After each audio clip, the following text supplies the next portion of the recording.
Bonjour à toutes et à tous, c'est ravi de vous retrouver dans Parole d'experts sur H24, l'émission qui vous permet de revenir sur tout ce qui fait sur l'actualité, qu'elle soit économique, qu'elle soit politique, qu'elle soit sportive, qu'elle soit sociale. Et aujourd'hui, on va parler d'un sujet dont on parle assez souvent, c'est la construction. Le Maroc est en chantier, tant mieux, parce que le Maroc avance, et d'autant plus avec l'échéance de 2030, qui n'est qu'une étape, on en a parlé la semaine dernière, qui va demander énormément de construction au niveau du pays. Alors, la question qui se pose, c'est construit-on bien au Maroc? Peut-on mieux construire au Maroc? On est capable du meilleur comme du pire. Quelles sont les solutions aujourd'hui? C'est de ça dont on parle dans Parole d'experts.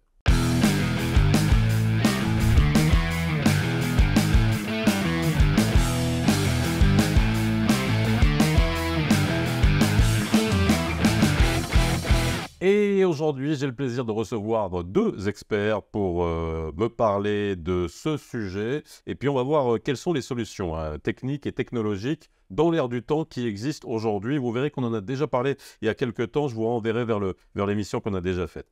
Sheima Bassid, bonjour. Comment ça va? Ça va, très bien. Vous êtes architecte RGE.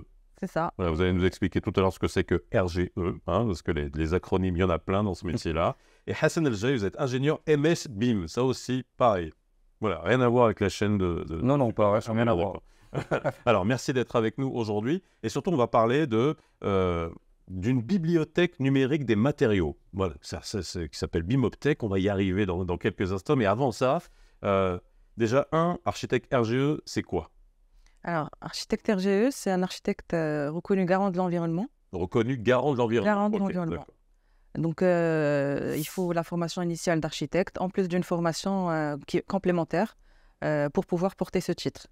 C'est une formation très importante pour pouvoir intégrer toute la dimension développement durable dans le travail d'un architecte et aussi pour pouvoir par la suite faire de l'audit énergétique, pouvoir auditer des bâtiments et faire leur diagnostic. Ok, donc c'est pas n'importe quel architecte qui peut le faire aujourd'hui, Non. il faut une certification. C'est ça. Tout à fait. Hassan Jay, vous êtes ingénieur MS BIM. Ah, ok. Ingénieur MS. Moi, Ingénieur, c'est déjà simple. Oui, ingénieur, ça va, mais bon, il y a ingénieur, il y a ingénieur. Alors, spécifiquement, génie Oui. civil. Et civil. Voilà. Ok. Et MS BIM, c'est pour simplement dire master spécialisé en BIM. Alors, BIM, on en avait déjà parlé, c'est Building Information Modeling, c'est cette maquette digitale extrêmement réaliste, poussée, qui permet justement de travailler sur un bâtiment quel qu'il soit, dans ses moindres détails, et on va y arriver. On reparle de ça parce que ça va nous faire venir à la question de la bibliothèque numérique, parce que pour qu'on comprenne un peu, pour les gens qui nous regardent, de quoi on va parler. Première question, et là je vous la pose de manière extrêmement claire, et à chaque fois que j'ai des architectes ou des ingénieurs, structures, matériaux, génie civil sur le plateau, ou même à la radio, c'est est-ce qu'on construit bien au Maroc? Moi j'ai ma réponse à moi, mais est-ce qu'on construit correctement au Maroc? Alors déjà, d'un point de vue matériaux. Après, on parlera conception au niveau de l'architecture. Alors, est-ce qu'on construit bien au Maroc? On peut déjà, est-ce qu'on construit bien dans le monde? Peut-être, ensuite, je reviens. Non, Maroc, et après on verra, on se comparera Sur un après. zoom et on Alors, déjà un début de réponse là. Un début d'un conceptualise. En fait, c'est une question large. Et puis, il y a plusieurs types de construction, puis plusieurs types de prestataires, plusieurs types de rendus. Et donc, là, si on souhaite, reformuler différemment, pourquoi construisons mal certains, voilà, ouais. ça sera peut-être plus focus. Et bien, tout simplement, parce que la construction est restée à une ère, on va dire, peut-être caricaturale, mais archaïque. C'est-à-dire qu'on construit de la même manière, avec les mêmes process, avec les mêmes compétences qu'on a. Et donc, on n'a pas progressé. Et même moins de compétences. Et peut-être moins de compétences, parce qu'avant, on avait ce qu'on appelait en France, mais même au Maroc, les compagnons. Et donc, on avait des gens qui apprenaient sur une certaine durée, qui gagnaient des galons sur plusieurs années avant de pouvoir passer de l'ouvrier, peut-être à chef de chantier, puis à conduire de travaux. Et puis, on a de l'autre côté les ingénieurs qui sont formés différemment, peut-être pour manager, pour dimensionner. Ouais, et puis les architectes, et puis bon, tout l'écosystème. Donc voilà, il y a un souci peut-être de compétences qui se perd d'un point de vue savoir-faire. et puis qui demande une génération pour se faire. Voilà. Donc, en termes de compétences, mais heureusement, on a des écoles, on a d'ingénieurs, on a des écoles aujourd'hui de formation professionnelle, bon, et ça avance. Deuxième chose, et je pense que c'est le plus important, c'est les process. C'est-à-dire qu'en termes de process de construction, on est resté sur des process archaïques, alors que le monde a avancé, alors que il y a une transformation, même pas numérique, mais une transformation industrielle qui s'est faite. Et là, peut-être au niveau de la construction, on est resté sur des systèmes constructifs les mêmes. Poteaux, poutres, et on monte sur la construction. Quand on voit encore des poutres en bois sur des chantiers de promoteurs auto, peut-être des coffrages, non mais aussi, franchement, alors vous appelez ça coffrage, d'accord, ok, excusez-moi, mais quand je vois qu'on essaye de faire monter des chandelles, faire tenir des poutres avec des poutres étés de bois qui sont franchement, et là on ne parle pas d'autoconstruction, on parle de chantier, de promoteurs, et donc là c'est la question qu'on se pose. Alors merci pour cette réponse. Du point de vue de l'architecte, est-ce que vous êtes d'accord avec ça? Parce que j'imagine quand on est architecte, on doit être un peu frustré quand on dit « Ah bah tiens, je vais dessiner, je vais concevoir, mais il faut que je sois réaliste parce que entre ce que je vais imaginer et ce qui est faisable sur le terrain, ce qui est réalisable avec les compétences et les matériaux qu'on a, est-ce que c'est pas compliqué ?» Alors, Faisal, pour rester sur les bouts de bois dont tu as parlé, c'est là où j'aimerais pas mettre un constat et de dire qu'on construit mal, c'est très relatif, mais plutôt de dire que tous les constructeurs ne se valent pas. Donc, il y en a ceux qui utilisent les petits bouts de bois et il y en a ceux qui essayent de bien construire et qui font toujours mieux. Donc, on a toujours ces deux parties-là. En tant qu'architecte, on essaye de choisir nos clients, mais pas toujours, mais au moins de les orienter vers la bonne méthodologie à prendre ou les bons outils à utiliser. C'est pas toujours facile. Moi, Casa, que j'ai lu dans le Boisa, Casa, etc., il suffit de se balader et de s'arrêter devant les chantiers. Il n'y a pas besoin d'être ni architecte ni ingénieur pour voir que ce mur-là, il ne va pas être droit, ça ne va pas être isolé, il y a de la brique rouge qui est cassée et on met de l'enduit dessus et après on livre ça. Je veux dire, voilà, c'est la question que je pose à un moment donné. Et à côté, on a des chantiers où on voit que voilà, c'est des parpaings qui ont dû coûter plus cher, qu'il y a une isolation chimique. C'est très rare. Donc, finalement, pour finir sur ce sujet de la qualité de la construction, vous qui êtes des professionnels, est-ce que vous prenez ça en considération, notamment en termes de conception, en vous disant, bah tiens, est-ce que moi, je dois, quand je conçois, freiner un peu mes ardeurs? Bien sûr, si on reste sur la méthode classique ou archaïque dont tu as parlé, Hassan, cela ne va pas avancer. Mais justement, si on passe à la maquette numérique, on évite le maximum d'erreurs sur chantier et on optimise au maximum le montage du bâtiment sur chantier. C'est-à-dire qu'on prépare tout en amont. C'est des études qui prennent le temps nécessaire, mais qui facilitent tout le travail du chantier sur site. Alors, ça nous refait parler du BIM, justement. Et après, le BIM, il faut l'alimenter, justement, avec cette bibliothèque dont vous allez nous parler. Est-ce que ce BIM-là, c'est destiné seulement à des grands ouvrages? J'ai dit tout à l'heure, on a une échéance qui est 2030, ou une étape qui est 2030. Il y aura de gros ouvrages qui vont être construits, d'autres de moindre importance. Est-ce que le BIM, donc cette espèce de modèle informatique pour construire un bâtiment, est-ce qu'il est destiné seulement aux grands ouvrages ou ça peut être aussi pour n'importe quel type d'immeuble ou même à de logements particuliers? Alors, il y a déjà une première étape, celle 2025, la Coupe d'Afrique, peut-être. Oui, on a moins à construire pour 2025, je parle. Mais alors, pour reprendre la question, le BIM est adapté est un concept, est un process adapté au bâtiment et au génie civil, au BTP, on va dire, au TP en général. Il est vrai qu'au départ, le BIM a été, on va dire, intégré par les champions. Et donc, fatalement, sur de grands ouvrages, d'importants bâtiments. Mais il est adapté à tout le monde, parce que comme je pense l'a initié Shaima, un architecte, c'est quoi le BIM finalement? C'est de pouvoir tout anticiper avant de réaliser. C'est-à-dire, ce qu'on dit nous, construire avant de construire. Donc c'est aboutir à une maquette numérique, on va dire un avatar virtuel, qui ressemblerait parfaitement à ce qui sera réalisé. Donc on va concevoir on va intégrer tous les systèmes constructifs, donc les objets, et on va modéliser, et donc on va concevoir, et donc l'architecte, l'ingénieur vont pouvoir collaborer, on va peut-être le voir dans le détail, pour faire avoir cette maquette numérique, et donc on sera sûr de ce qu'on va vouloir faire, et après avoir conçu la maquette, on va ensuite intégrer ces systèmes-là. Donc on va faire l'intégration qui est l'entreprise pour avoir... Qu'est-ce que ça a de plus que une maquette, qu'un plan? Si on revient aux années 80-90, où vous étiez avec le Rotring et les maquettes faites avec, etc. Qu'est-ce que ça a de plus? C'est comme le passage de la table à dessin au CAO et DAO. C'est la même chose, c'est le passage du DAO à la maquette numérique en 3 dimensions.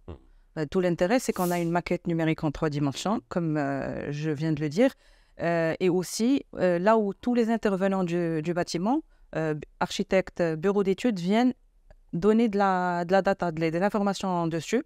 Et donc, on a une vision d'ensemble du projet, et c'est construire avant de construire. On peut prévenir tous les problèmes qu'il peut y avoir par la suite sur chantier, toutes les intersections, les collisions entre une poutre, par exemple, et un passage de gaine ou de tuyauterie. En fait, c'est une smart maquette. C'est ça. Parce que dans une maquette, on pouvait à peu près la faire tenir comme on voulait, si on voulait tricher un peu. Là, on ne peut pas tricher, c'est-à-dire que si dans le BIM, il y a la modélisation et vous essayez de faire quelque chose qui, en termes de résistance des matériaux, ne tient pas, ça va vous le dire tout de suite, quoi. Tout de suite. Après, attention, ce n'est pas juste une volumétrie, c'est des informations renseignées. Donc, quand on pose un objet, il a certaines caractéristiques et spécificités.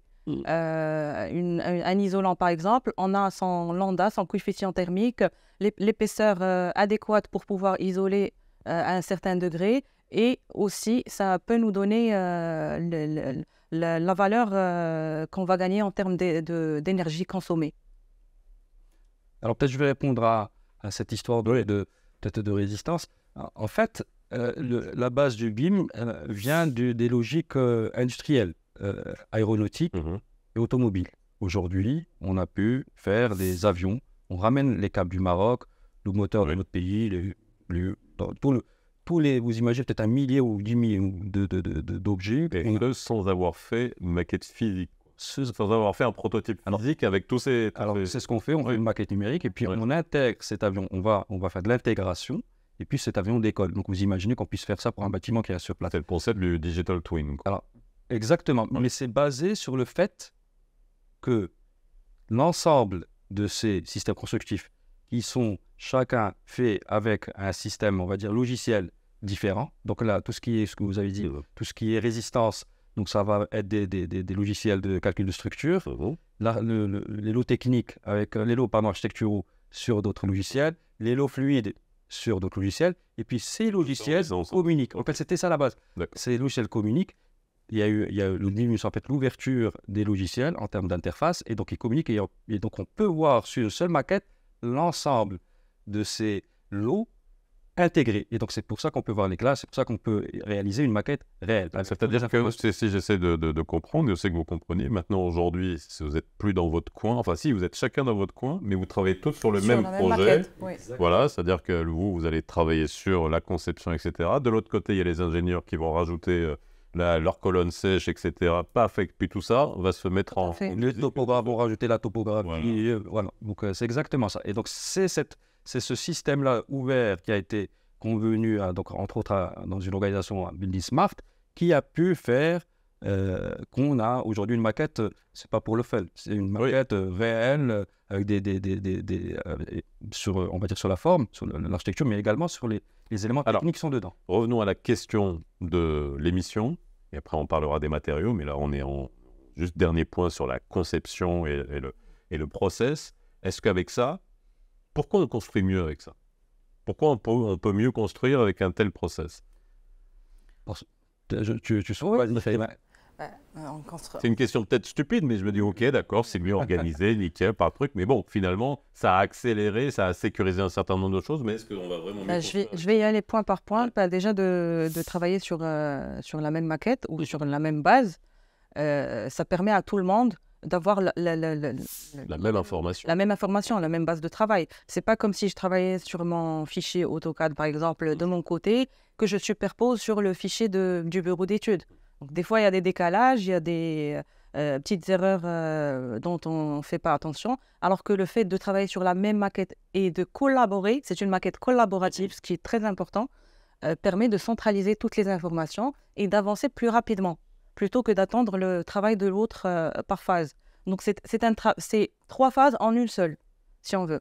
Donc ça, d'un côté, c'est aussi prévenir tous les clashs qu'il peut y avoir sur chantier. Donc, j'ai parlé de la poutre, du passage de tuyauterie, par exemple, qu'on anticipe auparavant pour changer de place ou anticiper une autre solution pour éviter tout cela. En plus de ça, on a plusieurs paramètres qu'on peut utiliser, comme l'étude thermique, par exemple, l'étude d'ensoleillement. Donc, c'est tous des paramètres qui viennent améliorer la qualité du projet. Alors ça nécessite, alors vraiment dernière question sur ce point-là, après on parlera des matériaux de votre bibliothèque. Ça veut dire qu'il faut un écosystème où tout le monde puisse utiliser ça. C'est-à-dire, j'imagine, ok, donc si je comprends bien, il n'y a pas que vous. Il y a aussi l'entreprise qui va faire la plomberie ou qui va faire l'électricité qui doit être intégrée là-dedans parce qu'elle va se dire, bah, tiens, je dois faire passer la climatisation. Bon, bref, j'imagine pas le nombre de corps de métier. Est-ce que on a l'écosystème qui permet justement à tous ces gens-là d'avoir accès, d'être formés à ce genre de choses, vu les compétences dont on a parlé tout à l'heure et qui sont un problème? Alors, dans le monde, c'est une révolution, on va dire, c'est une transformation numérique qui arrive. Donc, dans le monde, déjà, le BIM est implanté, on va dire, fortement dans les pays du Nord, Angleterre, Suède, Amérique et on va dire certains pays d'Asie. Et voilà, donc c'est une transformation qui arrive. Alors, qui est accélérée également par la transition énergétique, parce qu'on a besoin aujourd'hui de connaître précisément qu'est-ce qu'on aura comme consommation énergétique. Et pratiquement tous les pays ont besoin de savoir cela. Et puis, avec tous les, on va dire les initiatives qui se font mondialement pour diminuer le taux de CO2, le pourcentage de CO2, fait que, et l'énergie, fait que on va y aller en accélérant. Donc, pour répondre, est-ce que tout l'écosystème y est? Alors, pour faire simple, on dit que dans le BIM, soit vous faites du top-down ou du bottom-up. C'est-à-dire c'est soit du top-down, c'est un champion, ça peut être un bailleur, qui va prendre le lead et dire, moi, je souhaite que je passe au BIM. Et puis, vous, les prestataires, participer au projet, mettez-vous-y, quoi. Où on attend que tout le monde se forme, et là, on va attendre et la compétence, et puis bon, on se dit. Alors, ce qui s'est passé aujourd'hui, c'est qu'un organisme comme l'ANEP a pris le lead. Et l'ANEP, aujourd'hui, c'est le maître d'ouvrage délégué public, plus grand donneur d'ordre public, qui a en charge les stades, qui a en charge les hôpitaux, le CHU de Rabat, par exemple, et d'autres ouvrages importants. Donc, il a pris le lead, il a formé toute une équipe dans le BIM sur des années, cela depuis 4 ans, et aujourd'hui il s'occupe donc de ces ouvrages dont vous parlez, et donc il pousse l'écosystème à également se prendre en charge vers le haut, prendre la compétence pour puisse répondre à toutes les perspectives de demain. Ok. Alors dernier point, et là c'est important parce qu'on a parlé de la qualité de la construction avec les process, notamment à travers le BIM qui permet d'améliorer et de faire collaborer tous l'écosystème et en plus de créer un écosystème qui soit favorable. Et 3, et ça je l'ai évoqué au début, les matériaux. Parce qu'il n'y a pas que les compétences, il y a aussi les matériaux. Et là je reviens encore une fois sur les matériaux qui sont utilisés. Il y a de vrais soucis sur les matériaux. Il y a à boire et à manger entre des excellents matériaux et puis cette brique rouge. J'ai rien contre la briqueterie rouge, mais à un moment donné... on sait ce que ça vaut en termes d'isolation, la manière avec laquelle c'est construit. Vous allez sur un chantier, vous envoyez la moitié des briques qui sont déjà cassées lorsqu'elles sont arrivées descendues du camion, alors qu'on a des parpaings qui peuvent être d'excellente qualité, avec des systèmes d'isolation qui sont aussi d'excellente qualité. Comment on règle cette histoire? Alors, je vous réponds en termes d'industriel. Oui. Il y a d'abord des systèmes. Vous adorez la brique rouge? Non, quand on la perd, ça part tout de suite. En fait, s'il y a des produits, c'est pour des solutions. Oui. Non, en fait, il faut maintenant mettre vos solutions. En fait, il n'y a pas de matériaux, il y a des systèmes constructifs.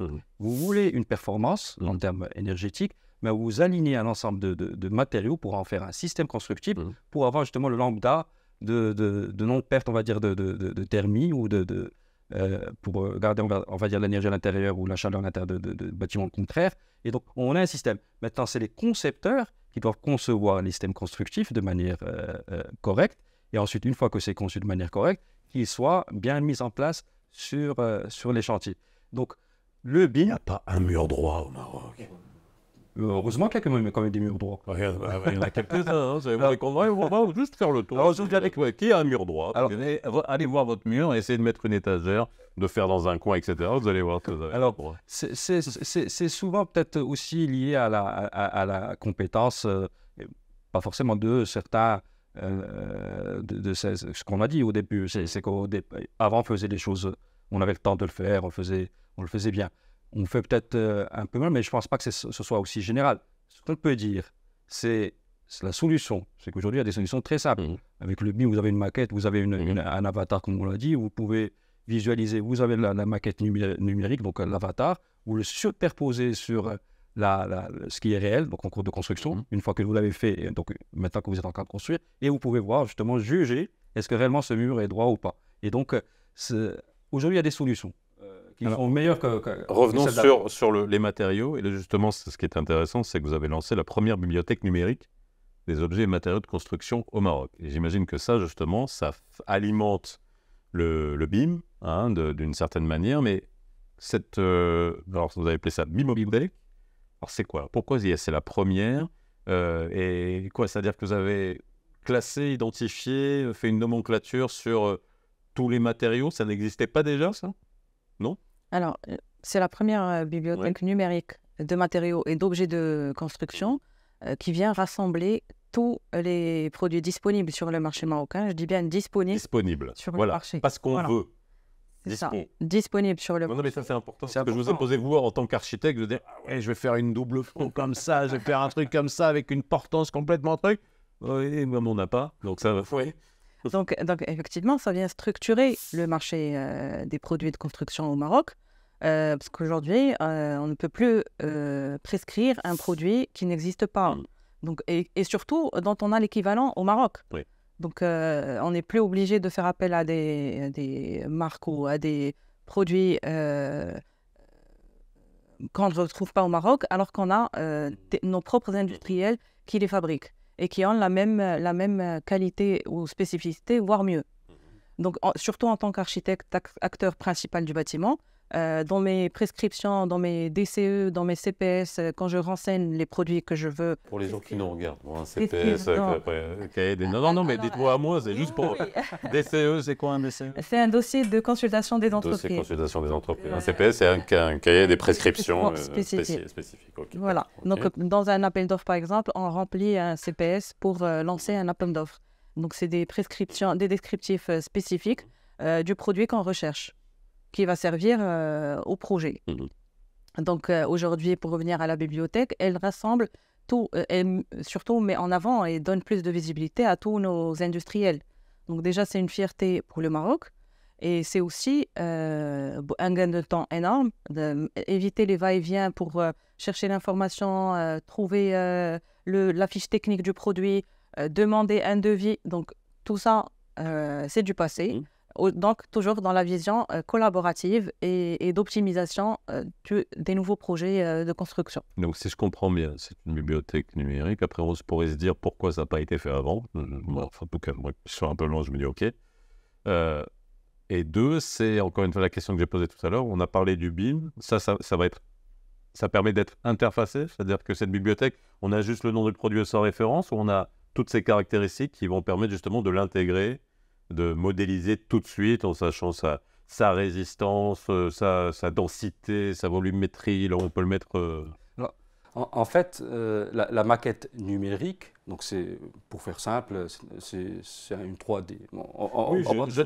J'ai un logiciel tout bête sur mon iPad, voilà, mais bon, ça n'a rien à voir, mais bon, voilà. Alors, vous savez ce que c'est qu'une maquette. Vous pouvez la voir, donc et visualiser, ce sera beau, mais ça sera pas du tout suffisant. Avec ça, vous allez construire, vous allez le voir, et puis c'est tout. Mais ça n'a le rendu extérieur. Ça ne servira pas à construire. Là, la maquette numérique dont on parle, c'est le fait d'intégrer les systèmes constructifs qui sont, eux, disponibles sur le marché marocain.